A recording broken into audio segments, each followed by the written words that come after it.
Good morning. আজকে আমি 5:30 থেকে আমার ব্লগটা শুরু করছি। সকাল 5:30, ভেবো না আবার বিকেলবেলা। তো এখানে দেখো ব্রাশ করে নিচ্ছি। দেন তারপরে রুটি করবো ভেবেছিলাম, রুটি আর আলুর তরকারি। তার জন্য আটা মেখে নিচ্ছি। আর তার সাথে সাথে আলু কালো জিরে ফোড়ন দিয়ে তরকারি বানাবো, সেটাই ভেবেছিলাম। কিন্তু আমরা যা প্ল্যান করে রাখি তা সবসময় ফলে না। হঠাৎ করে জানতে পারি আমার মায়ের পার্লারের পার্টি মেকআপ এসছে, তো সেটাই যেতে হবে। 5 জন সাজবে। সো দেন তারপরে আগে আলুর তরকারিটা ঝটাকসে বানিয়ে নিলাম, কারণ মাথায় একটা জিনিসই চলছিল যে করে হোক কিছু না কিছু বানিয়ে রেখে যেতেই হবে। তো আলুর তরকারিটা টমেটো ফোড়ন দিয়ে একটুখানি চিনি দিয়ে সব কিছু দিয়ে বানিয়ে নিয়েছি খুব তাড়াতাড়ি করে।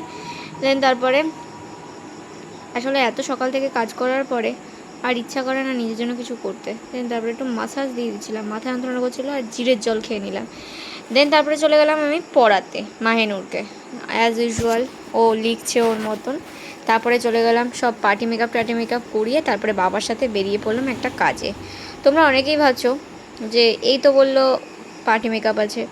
হ্যাঁ, পার্টি মেকআপটা কমপ্লিট করে দেন তারপরে বাবার সাথে একটু বেরিয়েছিলাম একটা কাজে। তো এখানে দেখো অ্যাজ ইউজুয়াল বাবার সাথে আমি বদমাইশি করি, সেটাই আমার বাবা সবসময় মেনে নেয়। এবার রুটি আলু ভাজা খেলাম। তো এখানে একটা জাস্ট ক্লাস ডেমনস্ট্রেশনে গেছিলাম, তো ওটা দেখলাম। দেন তারপরে বাড়িতে আসার পরে খুব কষ্ট করে খাবার বানালাম, পরোটা বানিয়ে খেলাম। খেতে ইচ্ছা করছে না, ঠিক আছে। তো দেন তারপরে খাচ্ছি খুব কষ্ট করে। তো আশা করছি আজকের ভিডিওটা ভালো লেগেছে। ভালো লাগলে লাইক করে দিও, শেয়ার করে দিও, চ্যানেলটিকে ফলো করতে ভুলো না।